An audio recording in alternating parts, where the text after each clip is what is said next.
É um prazer, é um prazer estar novamente com vocês aqui nas aulas de Direito Eleitoral.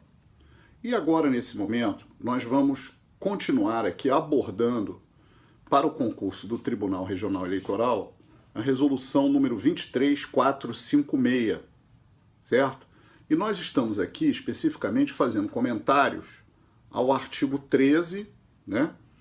Vamos aqui continuar ao parágrafo 1º, ou seja, os eleitores referidos no caput poderão apresentar recusa justificada à nomeação em até 5 dias a contar da intimação, cabendo ao juiz eleitoral apreciar livremente os motivos apresentados, ressalvada a hipótese de fato superveniente que venha a impedir o trabalho do eleitor. Código Eleitoral, artigo 120, parágrafo 4º.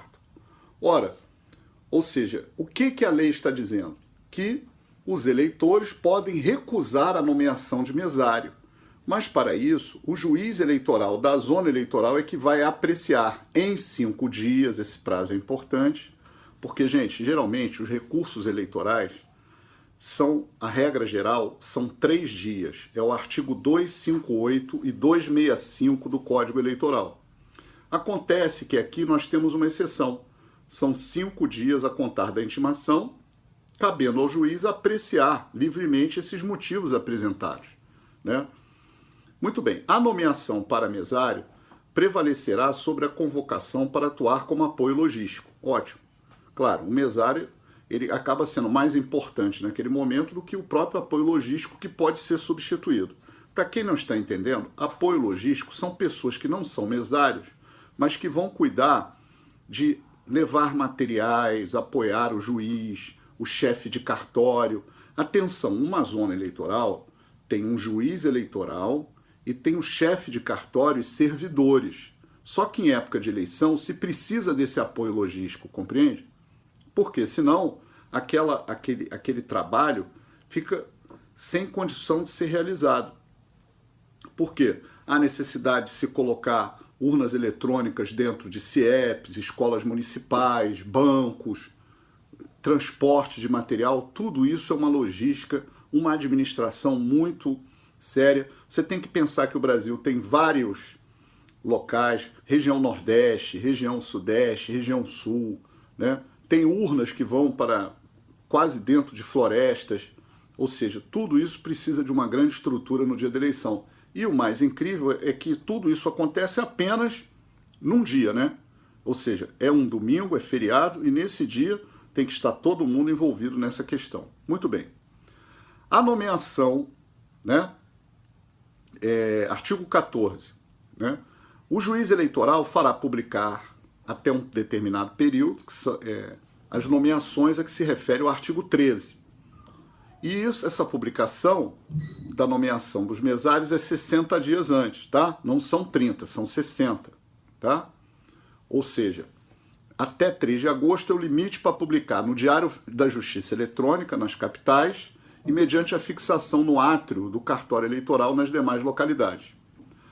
Da composição da mesa, atenção, ou de justificativa, e dos eleitores nomeados para essa história de apoio logístico, qualquer partido político, lembrando que o partido político é pessoa jurídica de direito privado, ou coligação, que é pessoa formal ou ente despersonalizado. A coligação, volto a dizer, é uma união temporária de partidos políticos. Por exemplo, o partido A, B e C formam uma coligação naquela eleição, certo?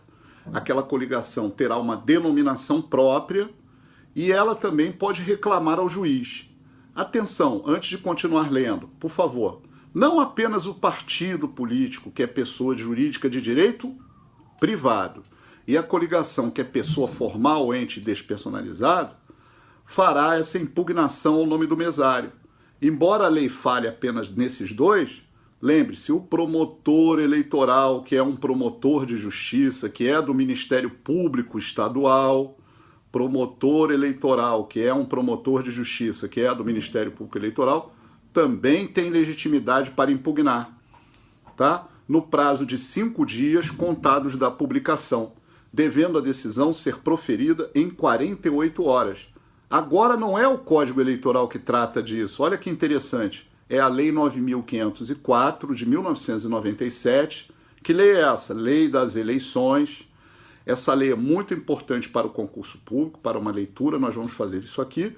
Trata disso no artigo 63. Ou seja, qual é o prazo para impugnar o mesário? 5 dias. Quem é que pode impugnar? Partido ou coligação. Quem é que não está ali que pode impugnar? O promotor eleitoral da zona eleitoral. Da decisão do juiz eleitoral, que é um juiz de direito, cabe um recurso ao TRE, Tribunal Regional Eleitoral, interposto aí sim, no prazo de 3 dias. Qual é a regra geral do direito eleitoral em relação a prazos recursais? 3 dias, devendo em igual prazo ser resolvido.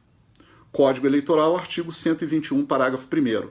Reparem que a resolução que nós estamos trabalhando, que é essencial para a prova, ela mistura leis do Código Eleitoral, artigos do Código Eleitoral e da Lei 9.504 e da própria Constituição Federal. Vamos em frente. Se o vício da nomeação resultar da incompatibilidade, prevista no inciso 1 do artigo 11 e o registro do candidato for posterior à nomeação do mesário, o prazo para reclamação será contado da publicação dos nomes dos candidatos registrados. Ora, isso é uma hipótese aqui muito excepcional em que o registro do candidato foi posterior à nomeação dele como mesário. Quer dizer, ele saiu como mesário e depois ele foi registrado. Então, o prazo para reclamar é um prazo diferente, certo? Se o vício da nomeação resultar de qualquer das proibições do inciso 2, 3 e 4 do artigo 11 e em virtude de fato superveniente, o prazo será contado a partir do ato da nomeação ou eleição. Código Eleitoral, artigo 121, parágrafo 2º. Parágrafo 5º da resolução, artigo 14, parágrafo 5º. O partido político ou a coligação que não reclamar contra as nomeações dos eleitores, que constituem as mesas de voto, quer dizer, os mesários e justificativa, e dos que atuaram no apoio logístico, não pode mais arguir, sob esse fundamento, a nulidade da sessão respectiva. Então, nós estamos aqui também no Código Eleitoral, artigo 121, parágrafo 3º, que está aqui referido no texto da resolução. O que esse artigo quis dizer? Vamos interpretar. É o seguinte, isso se chama no direito de preclusão temporal, ou seja, se não houver uma arguição naquele momento, que é aquele momento de 5 dias para impugnar o nome dos eleitores, que o juiz tem 3 dias para, nome dos mesários, perdão, e o juiz tem 3 dias para julgar, se não houver esse pequeno detalhe, preclui, e esse fato não pode servir depois para anular todos os 500 votos, 400 votos que tem naquela sessão, certo? Lembrando que na capital dos estados, nós temos urnas eletrônicas que não podem ter mais de 500 eleitores, tá? Ou seja, não pode ter uma urna eletrônica com 1.000 eleitores. O limite máximo é 500. E no interior, o limite máximo é 400, certo? E o limite mínimo para se criar uma sessão são 50 votos. 50 eleitores, perdão. Seja no interior, seja na capital, o mínimo é 50. E o máximo é 500 na capital e 400 no interior. Isso também é um dado para você anotar, tá bom? Muito bem. O parágrafo 6º diz o seguinte: os eleitores que forem nomeados para constituir as mesas, assim como os que forem indicados para prestar apoio logístico, sempre serão intimados pela Justiça Eleitoral e com a especificação do local e da hora em que devem comparecer. Artigo 15. Os juízes eleitorais ou quem estes designarem deverão instruir os mesários e os convocados para o apoio logístico sobre o processo de votação e de justificativa em reuniões para esse fim, convocadas com a necessária antecedência. Gente, os mesários, eles são todos convocados em grupos separados pelo chefe de cartório e pelo juiz eleitoral para receber instruções por vídeos, por manuais confeccionados, para que no dia da eleição tudo transcorra da melhor forma possível. O não atendimento a essas convocações ou não comparecimento injustificado no dia da votação, isso é muito importante, o mesário não comparece às convocações, não comparece no dia da votação, assim como em qualquer ação ou omissão que obstrua o cumprimento de ordem da Justiça, serão apurados e sancionados administrativamente. e, se for o caso, poderá ensejar, inclusive, a abertura de um inquérito para apurar o crime do artigo 347 do Código Eleitoral. Vamos aqui, eu já fiz menção a esse nosso trabalho da nossa legislação eleitoral da editora Ímpetus, tá? Que é o meu livro, que é usado aqui em complemento às aulas. E o Código Eleitoral, aqui no artigo 347, ele trata do crime de desobediência eleitoral. Vamos aqui fazer apenas uma verificação nesse tipo penal, certo? 347. Recusar alguém cumprimento ou obediência a diligências, ordens ou instruções da Justiça Eleitoral ou opor embaraços à sua execução. Detenção de 3 meses a 1 ano. Trata-se de um crime muito utilizado como de desobediência a ordens da Justiça Eleitoral. Ora, aqui é possível a instauração de um inquérito ou até mesmo o oferecimento da persecução penal, que se diz, por esse delito do artigo 347. Agora, lembrando que esse crime, para quem estuda direito, já que já não há uma especificidade mais aprofundada, né, para aqueles que estão me ouvindo, que são formados em direito, etc., ou fazem concurso na área jurídica, nós estamos diante de um crime de menor potencial ofensivo, ou seja, cuja pena máxima não passa de 2 anos. A pena máxima aqui é 1 ano. Então, esse crime terá o autor do fato direito aos institutos despenalizadores que se fala da Lei 9.099 de 95, que é a Lei dos Juizados Especiais Criminais. Ou seja, ele terá direito à transação penal, pagará uma multa, né, se aceitar a transação, e se fizer jus a essa transação também, se ele não for reincidente, antecedente, etc. E também depois terá umas facilidades da lei penal. Por exemplo, o sursi processual, o processo para ele ficará suspenso, certo? Muito bem. Então nós temos aqui essa observação. Lembrando também, para quem vai fazer na área jurídica, concurso para o TRE, que aqui não há juizados especiais criminais federais, não há juizados especiais criminais estaduais, nem juizados especiais da Justiça Eleitoral para apurar esse fato. Ou seja, o processo penal eleitoral ele é misto, eclético. Ele tem uma parte antecedente que começa exatamente com esses institutos despenalizadores, que é a proposta de transação penal. Tá bom? Bem, continuando. Artigo 15, certo? O juiz eleitoral, quem estes designarem, deverão instruir os mesários, né, e convocados do apoio logístico. Agora estamos já no parágrafo 2º do artigo 15. Os tribunais eleitorais poderão, conforme a conveniência, oferecer instrução para os mesários e os convocados para o apoio logístico por meio da utilização de tecnologias de capacitação à distância. Reparem que até essas aulas que nós estamos tendo, né, aqui aulas em vídeo, etc., podem ser mecanismos futuramente utilizados, né, ou quem sabe já estão sendo utilizados por alguns TREs, para a instrução ao mesário, o que é de alta valia para o aprimoramento democrático e do nosso regime de votação. Parágrafo 3º. A participação no treinamento à distância será comprovada pela emissão de declaração eletrônica expedida pelo TRE por meio da ferramenta tecnológica utilizada no gerenciamento do ambiente virtual de aprendizagem. Olha que interessante, né? Essa possibilidade. Muito bem, artigo 16. O membro da mesa receptora de votos ou de justificativa que não comparecer no local, dia e hora determinados para a realização das eleições incorrerá numa multa, se não apresentar, obviamente, uma justa causa ao juiz em até 30 dias da data da eleição. Código Eleitoral, artigo 124. Atenção, porque essa justificação do mesário faltoso, que nós estamos lendo aqui, é por 30 dias de cada turno. Então, se ele faltou o primeiro turno, 30 dias. Se ele faltou o segundo turno, 30 dias. Ele tem que se dirigir ao cartório eleitoral, à zona eleitoral, e lá falar com o chefe de cartório, que é o servidor, e com o juiz, fazer uma petição dando os motivos da justa causa. Por exemplo, se envolveu no acidente, ficou gravemente doente, foi parar no hospital, um parente faleceu, ou seja, algo que realmente possa aqui ser aceito pelo magistrado.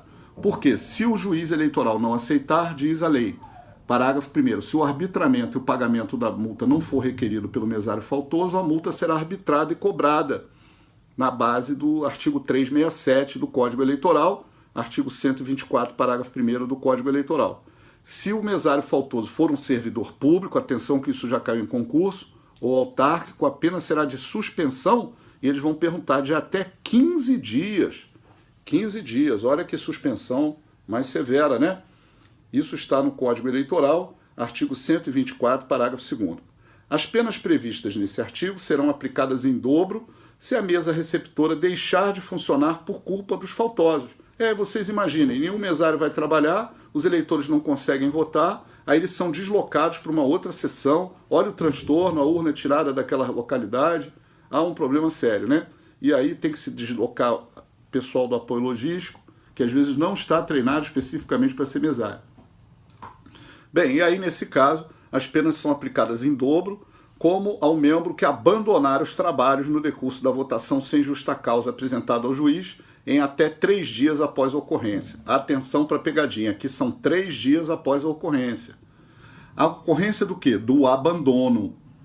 Já aconteceu muito. A sessão abre para o povo, em geral, para os eleitores, às 8 horas da manhã. E os mesários devem estar presentes às 7, certo? Então eles chegam 1 hora antes, organizam a sessão, 8 horas abrem para a população, isso desde que esteja tudo funcionando adequadamente, né, a urna eletrônica, e posteriormente o que acontece? O mesário, quando dá na hora do almoço, meio-dia, chega lá o primeiro mesário para o presidente da sessão e diz: presidente, eu vou almoçar aqui do lado, comer um sanduíche, e não volta mais. Ou vou ao banheiro e não volta. Então isso é lançado numa ata, né, uma ocorrência, e aí ele terá 3 dias para justificar, certo? Muito bem. Vamos agora falar dos locais de votação e justificativa, comentando aqui o artigo 17. Os locais designados para o funcionamento das mesas receptoras de votação e justificativa, assim como para sua composição, serão publicados também 60 dias antes, no Diário da Justiça Eletrônico, nas capitais e no cartório eleitoral. Código Eleitoral, artigo 120, parágrafo 3º e 135. A publicação deverá conter a seção, inclusive as agregadas, que é aquilo que eu expliquei em aulas passadas. Agregada é quando tem eleitores de um reduzido número numa seção que passam a fazer parte da outra. Com a numeração ordinal e o local em que deve funcionar, com a indicação de rua, número e qualquer outro elemento que facilite a localização pelo eleitor, bem como os nomes dos mesários nomeados para atuar nessas mesas. Quer dizer, isso está no Código Eleitoral, é o artigo 120, parágrafo 3º e 135, parágrafo 1º, e, portanto, tem que ter publicidade. Agora, essa questão que eu vou ler agora já caiu em provas e pode cair novamente. Será dada preferência a edifícios públicos, ou seja, as sessões, gente, tem que ficar mais nos edifícios públicos, né? Escolas municipais, por exemplo, recorrendo-se aos particulares se faltarem aqueles em número e condições adequadas. Ou seja, realmente acontece aqui de se solicitar, se requisitar, melhor dizendo, bancos, agências bancárias, né? E escolas particulares, porque o número de prédios públicos é insuficiente. Mas primeiro tem que esgotar os prédios públicos para as sessões, tá bom? Só depois é que o magistrado faz isso, né? Muito bem. A propriedade particular será obrigatória e gratuitamente cedida para esse fim. Código Eleitoral, artigo 135, parágrafo 3º. Ou seja, os bancos e as escolas têm que gratuitamente ceder esse espaço. Não se pode cobrar por esse espaço, certo? Para os fins previstos nesse artigo, é expressamente vedado o uso de propriedade pertencente a candidato, atenção para a pegadinha, membro de diretório de partido. Novamente essa história de membro de diretório de partido. Mas a lei não proíbe quem é filiado a partido político, né? Lembrando que pela nossa lei eleitoral, artigo 9º da lei 9.504, o prazo mínimo de filiação para que alguém queira concorrer a mandatos eletivos, hoje pela nossa lei, que foi modificada pela lei 13.165 de 2015, da reforma eleitoral, o prazo mínimo são 6 meses. Antes era 1 ano. Nós não temos no Brasil a possibilidade de candidatos avulsos, chamados candidatos independentes, sem partido. Até se discute isso numa reforma eleitoral e política. Mas para isso teríamos que alterar a Constituição Federal, a Constituição da República Federativa do Brasil, porque a filiação partidária é uma condição de elegibilidade. Artigo 14, parágrafo 3º, inciso 5º da Carta Magna, Constituição Federal. Ninguém pode ser candidato sem estar previamente filiado a um partido. E nós temos aí no Brasil em torno de 35 partidos políticos. Então há necessidade aí de quem quiser se candidatar, tem que primeiro escolher um desses partidos, ser aceito e se filiar, certo? Então, aqui, a lei está proibindo não essa pessoa que é filiada, ela está proibindo quem é membro do diretório do partido. Quem também, segundo diz aqui o parágrafo 4º do artigo 17, quem é delegado de partido ou de coligação, né? Autoridade policial, delegado de partido, só antes de falar da autoridade policial, essa palavra delegado não é delegado de polícia, tá? Delegado de partido é porque cada partido tem os seus delegados, que são representantes junto à Justiça Eleitoral. Então esse delegado é uma pessoa que milita internamente no partido, é alguém que realmente tem uma colocação maior. A autoridade policial também não pode ser mesário, né? Não pode ser designado, mesário não pode ter uma seção que pertence ao delegado de polícia, né? Ou ao policial militar federal, bem como a cônjuges e parentes consanguíneos ou afins até o 2º grau, inclusive, que é o Código Eleitoral, artigo 135, parágrafo 2º. Também não podem ser localizadas sessões... só um minutinho. Consanguíneos ou afins. Consanguíneo é pai, filho, neto, avô, tá? Até o 2º grau. Aqui, propriedade de tio e primo pode, tá? Porque tio é 3º grau, primo é 4º grau, tá? O que não pode aqui é pai, avô, tá bom? E afins, aqui são genro, sogra, nora, cunhado, tá bom? Então isso é que está proibido. Cuidado com essa pergunta, tá? Propriedade dessas pessoas. Não podem ser localizadas sessões eleitorais em fazenda, sítio ou qualquer propriedade rural privada, mesmo existindo no local prédio público, incorrendo o juiz nas penas do artigo 312 do Código Eleitoral, que é um crime eleitoral, tá? Então, aqui no caso, reparem, as sessões não podem ficar em fazendas de candidato, né? Você imagina uma fazenda que tem uma urna e as pessoas vão lá na fazenda, fazem refeições, comem e votam no candidato que é apoiado pelo dono da fazenda. Isso não é possível, certo? O parágrafo 6º fala: os TREs nas capitais e os juízes eleitorais nas demais zonas eleitorais farão ampla divulgação da localização das sessões. Isso é importante, mas é uma coisa básica. Continuando, parágrafo 7º. Da designação dos locais de votação, isso é importante agora. Qualquer partido ou coligação, e aqui entra o promotor eleitoral, que é o promotor de justiça, poderá reclamar ao juiz também do local da votação. E qual é o prazo? 5 dias? Não, 3 dias. Cuidado com essas diferenças de prazo. Aqui é 3 dias para o local da votação, local da sessão, contados da publicação, devendo a decisão ser proferida em 48 horas. Código Eleitoral, artigo 135, parágrafo 7º. Por favor, passe uma caneta destaca-texto no parágrafo 7º, por favor. Já caiu em outros concursos, é comum ser perguntado isso. Isso confunde a sua cabeça, mas não vai confundir você na prova. Fé nisso. Vamos em frente. Parágrafo 7º. Da designação, vamos repetir, dos locais de votação, qualquer partido ou coligação poderá reclamar ao juiz no prazo de 3 dias, contados da publicação. 3 dias. Devendo a decisão ser proferida quando? 48 horas. Então, local de votação é 3 dias, tá? Para impugnar. O promotor também pode impugnar. Se não impugnar, aquela questão também vai ficar preclusa. Aquela história da preclusão temporal, tá bom? Parágrafo 8º. Da decisão do juiz caberá recurso ao TRE, interposto também em 3 dias. Qual é a regra geral dos recursos, gente? 3 dias. Devendo em igual prazo ser resolvido, tá? Esgotados os prazos, não mais poderá ser alegada, olha aí, no processo eleitoral essa proibição. Olha aí, artigo 135, parágrafo 9º. Pegaram isso? Pegaram isso? Vocês estão conseguindo compreender corretamente essa questão da preclusão? Existem fases, gente, próprias para arguir uma nulidade. Você não pode deixar para arguir essa nulidade depois que o eleitor votou, certo? Então isso é lá 60 dias antes, que são designados os locais. Aí tem 3 dias para impugnar, 3 dias para o juiz decidir. Então aqui há uma formalidade. Se isso for ultrapassado, não há possibilidade de se anular uma sessão posteriormente, os votos que estão na urna, por isso, certo? Artigo 18.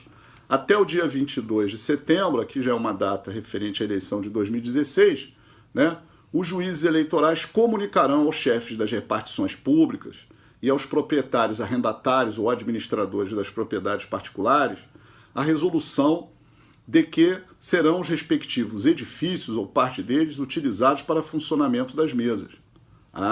Claro, haverá uma comunicação aos proprietários, né, dos bancos, das escolas, né, aos diretores das escolas privadas. Do local destinado à votação, a mesa ficará em recinto separado do público, devendo a urna estar na cabine de votação. Cabina, a lei fala cabina, não está errado, cabine e cabina são sinônimos, se você for no dicionário são sinônimos, mas geralmente ninguém fala cabina, né? Mas a lei está correta aqui. O juiz providenciará também para que os edifícios escolhidos sejam feitas as necessárias adaptações. Código Eleitoral, artigo 138, parágrafo único.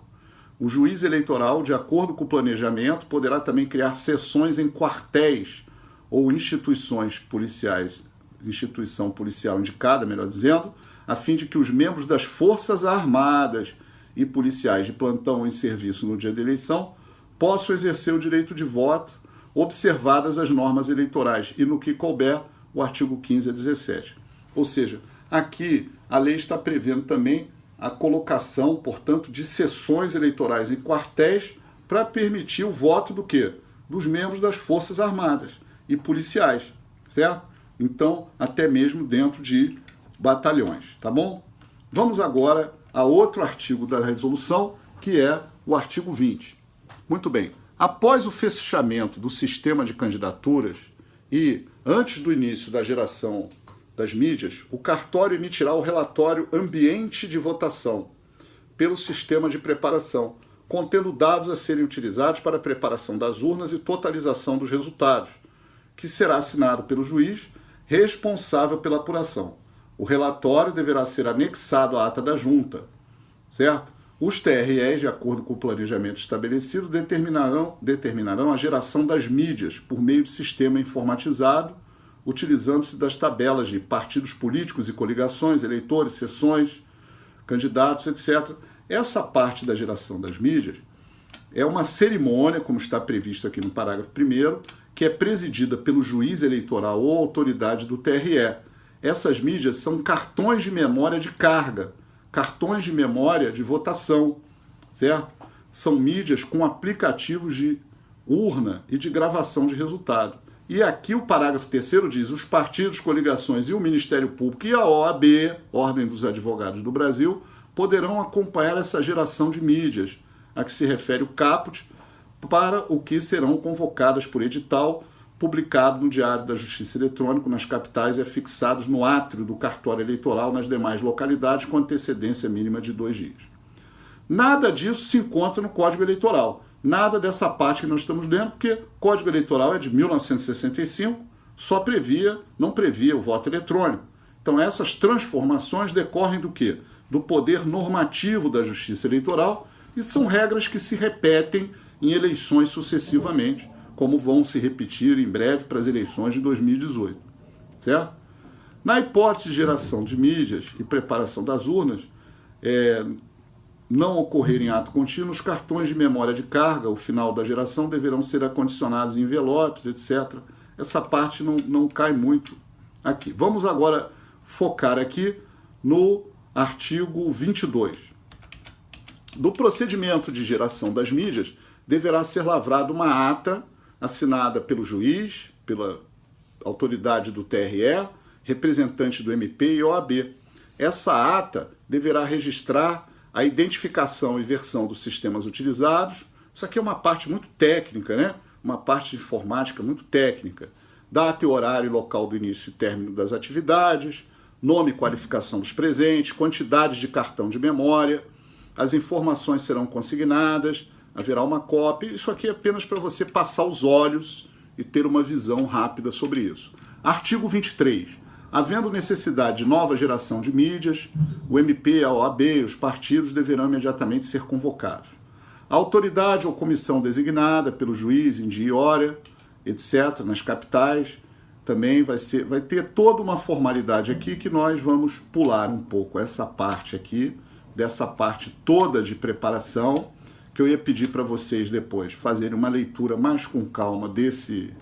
É uma leitura muito cansativa, muito exaustiva dessa parte da geração das mídias, mas é um fato que não costuma muito cair em prova, tá? Não costuma, mas é bom só passar os olhos para desencargo de consciência, como se diz, tá bom? Não é uma parte muito utilizada. Vamos agora sim fazer algumas menções ao artigo 36, que é o material de votação e justificativa. Os juízes eleitorais, ou quem estes designarem, entregarão ao presidente da sessão materiais. Então, o que será entregue? Isso sim, a urna lacrada, né, previamente entregue no local de votação ou no posto de justificativa. Existe uma logística para isso, quer dizer, vans, ônibus, levam as urnas dos cartórios, certo? Eleitorais, das zonas eleitorais, para os CIEPs, as escolas particulares, públicas. Isso tudo é acompanhado, certo? Haverá também uma lista contendo o nome dos candidatos. Essa lista ela fica presa assim na parede da sessão para que a gente possa verificar lá o número, né, do candidato se a gente tiver esquecido na hora de votar, porque a gente precisa do número, né? A gente tem um nome do candidato, de preferência, mas precisamos sempre levar o número, não esquecer do número. O número é fundamental até para não fazer filas na porta da sessão. Cadernos de votação, cabina de votação. A cabina é aquele papelão, né? Um papelão que fica ali, mas aquilo é fundamental. Aquele papelão não pode estar no chão, jogado. Ali é o momento do sigilo do voto. Naquele momento, você vota em quem quiser. Você pode dizer para o candidato que ia votar nele, não votar nele. Ali é um momento de privacidade, é a preservação do sigilo do voto. Então, esse material todo é entregue no dia da eleição. Formulários, almofada para carimbo, senhas, canetas esferográficas, envelopes, né? Exemplar do manual do mesário, sempre é feito um manual do mesário explicando tudo isso, elaborado pela Justiça Eleitoral. Formulários também de requerimento de justificativa, envelopes do requerimento de justificativa e cópias padronizadas do inteiro teor do disposto no artigo 39A da Lei 9.504. Esse 39A, vamos só dar uma olhadinha, da Lei 9.504, só para você entender, é um artigozinho aqui bem simples.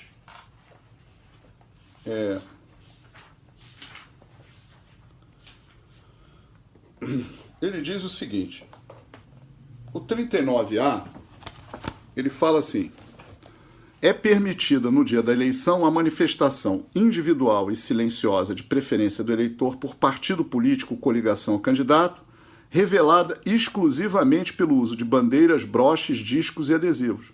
Ou seja, no dia da eleição, você, eleitor, nós, eleitores, podemos sair de casa, né, apenas com bandeiras, e aí já é uma forma de propaganda, mas é permitida a bandeira, broches, dísticos, né, que são assim, certos faixas, e adesivos. Agora, não pode ter aglomeração de pessoas, senão é crime, né? É o crime de divulgação, que está aqui no artigo 39, parágrafo 5º, inciso 3º.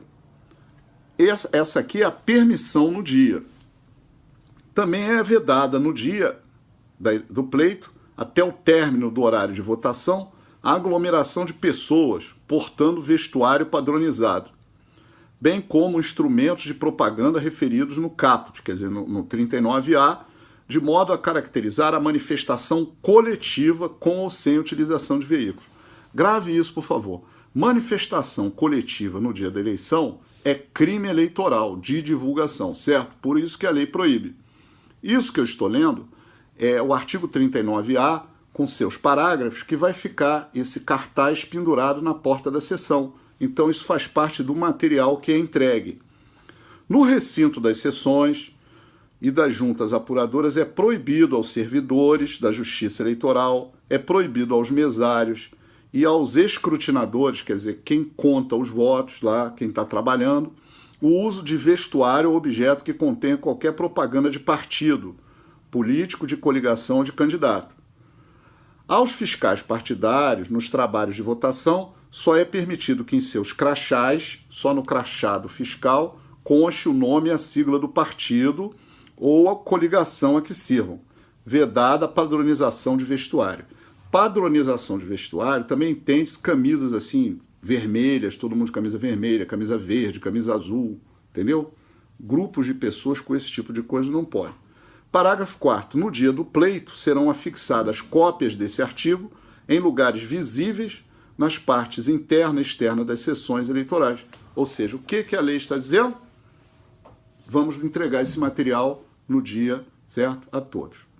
Muito bem, o material que trata esse artigo será entregue mediante protocolo, acompanhado da relação, e os presidentes das mesas que não tiverem recebido esse material têm até 48 horas antes da votação, à exceção das urnas, obviamente, que serão entregues conforme a logística de cada zona, eles deverão diligenciar para o seu recebimento. Então, todo presidente de sessão deve conferir esse material, receber esse material, porque ele vai precisar de todo esse material que está aqui para fazer a eleição lá naquela localidade. Com exceção da urna, que vai ter uma outra logística, que as urnas podem ser entregues na véspera, no dia da eleição. Geralmente os juízes já colocam as urnas eletrônicas na véspera, né? Já vão se posicionando quanto a isso. Tá bom? Nós vamos agora encerrar essa parte da aula e continuaremos com os nossos estudos aqui, comentários à resolução 23456.